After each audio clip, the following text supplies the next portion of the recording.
Assalamualaikum warahmatullahi wabarakatuh. Sahabat, obrolan pagi ini saya ingin menyampaikan kepada Anda mengenai kemampuan berpikir analitis atau yang disebut dengan analytical thinking. Kemampuan berpikir analitis adalah kemampuan seorang manajer untuk memproses informasi dengan lebih mendalam dan objektif. Ingat, kemampuan memproses informasi dengan lebih mendalam dan objektif. Objektif ini yang saya garis bawahi. Ya, objektif sehingga benar. Yang kedua adalah kemampuan mengenali akar permasalahan yang tepat dengan melakukan analisis yang sistematis untuk merumuskan solusi yang efektif, solusi yang tepat. Yang ketiga adalah kemampuan membuat keputusan yang tepat dengan mempertimbangkan secara matang berdasarkan bukti dan data yang ada dan akurat. Keputusannya bukan karena asumsi, tapi karena data yang ada dan tepat.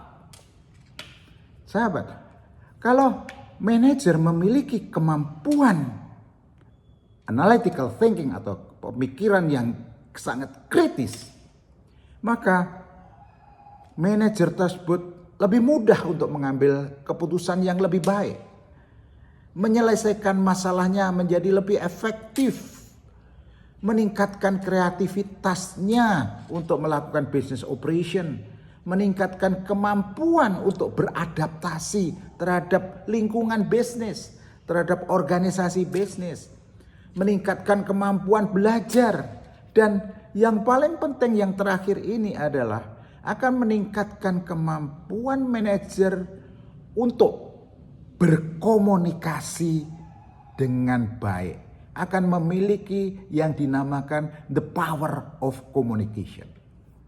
Itulah pentingnya manajer memiliki analytical thinking, memiliki pemikiran yang kritis. Nah, kemampuan analytical thinking itu sederhana sebetulnya.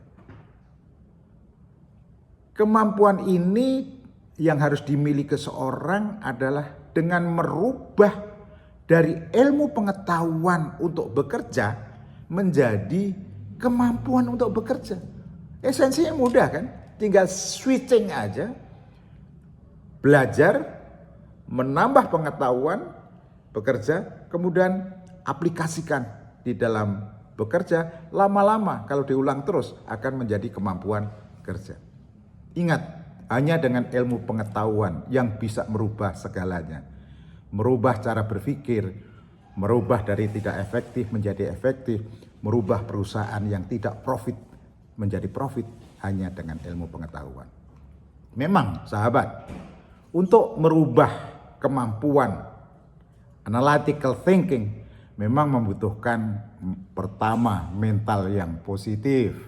Itu harus ada. Kalau tidak punya mental positif, gak akan bisa melakukan kemampuan analytical thinking. Yang kedua, semangat dan motivasi. Yang ketiga, diperlukan waktu, dedikasi waktu.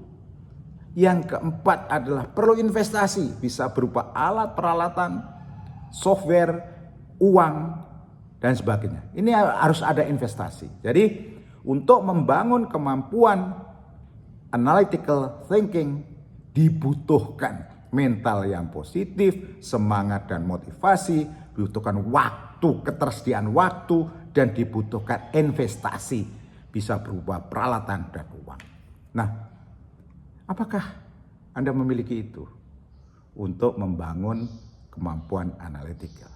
Karena persyaratannya 4 ini agak berat, tetapi kalau Anda sudah punya persyaratan itu, belajarnya akan lebih mudah.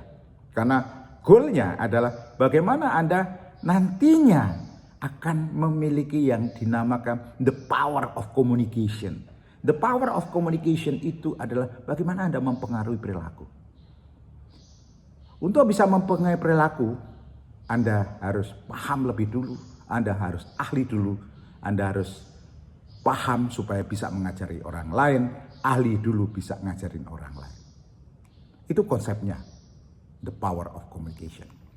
Nah, membangun kemampuan analytical dimulai dari mana? Tahap pertama yang Anda harus lakukan adalah tahapan visualisasi. Ingat, visualisasi. Ini harus kita bangun, adalah kemampuan untuk merekayasa dalam pembuatan gambar, merekam dan memotret dengan jelas, dengan sederhana dan terukur proses pekerjaan dan hasil pekerjaan, bisa dalam bentuk diagram, grafik, bisa bentuk animasi atau dalam bentuk imajinasi untuk penampilan suatu informasi yang jelas, yang terukur, yang sederhana, dapat dicerna dengan baik. Itu adalah kemampuan visualisasi yang harus Anda bangun.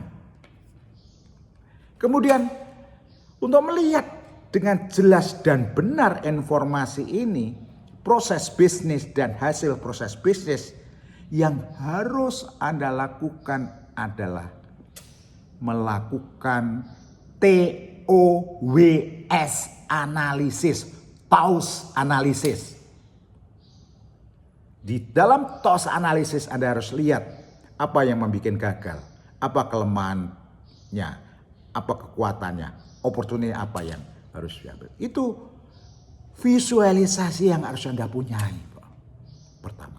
Kemudian, tahap visualisasi sudah terekam dengan jelas. Anda sudah memotret dengan jelas, dengan detail. Anda telah melukis dengan detail gambar-gambarnya, warnanya, semuanya. Anda baru melakukan yang dinamakan tahapan kedua, pemikiran kritis. Berpikir kritis adalah kemampuan Anda untuk membuat keputusan yang masuk akal. Dengan mengevaluasi informasi secara benar dan tepat. Sahabat, kemampuan ini juga berkaitan dengan mengevaluasi informasi dan menarik kesimpulan yang tepat tanpa dipengaruhi oleh emosi. Kenapa? Kalau kita emosi, keputusan kita tidak tepat. Nah, apa yang aksi yang harus dilakukan di sini? Yang pertama, lakukan observasi. Observasi dengan jelas terukur sehingga Anda tahu persis, Anda confirm betul bahwa itu betul prosesnya. Kedua, lakukan analisa sebab akibat.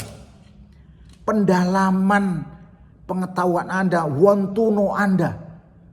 Sebab akibat ini related enggak? Berhubungan enggak? Benar enggak? Itu nomor 2. Yang ketiga, lakukan diagnosis dengan keilmuan Anda sehingga Anda akan mengetahui dengan pasti apa penyebab dan kenapa terjadi. Itulah yang disebut data input dan recording tersimpan di dalam tubuh Anda menjadi ilmu pengetahuan, menjadi database dalam tubuh Anda.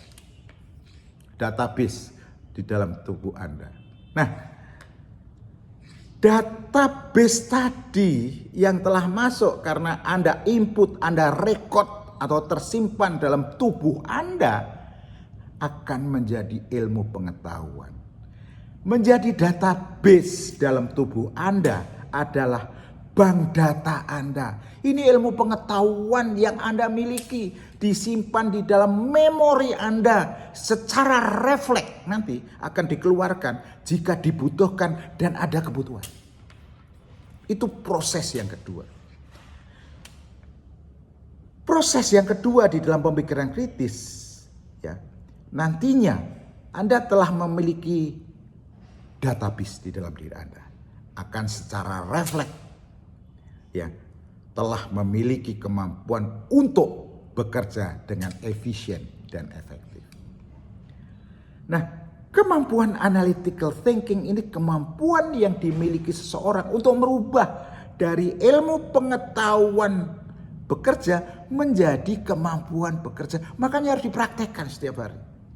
Bank data itu harus sering dikeluarkan. Sering dipraktekkan. Ya. Ini yang harus kita lakukan. Dengan merubah what menjadi how, ini adalah proses dari tidak tahu menjadi tahu, tahu kemudian diimplementasikan terus menjadi keterampilan, menjadi pengalaman, dan karena tahu sebab akibat menjadi kemampuan di dalam pekerjaan. Teman-teman, itu proses yang harus kita lakukan, yaitu bagaimana merubah ilmu pengetahuan menjadi kemampuan kerja.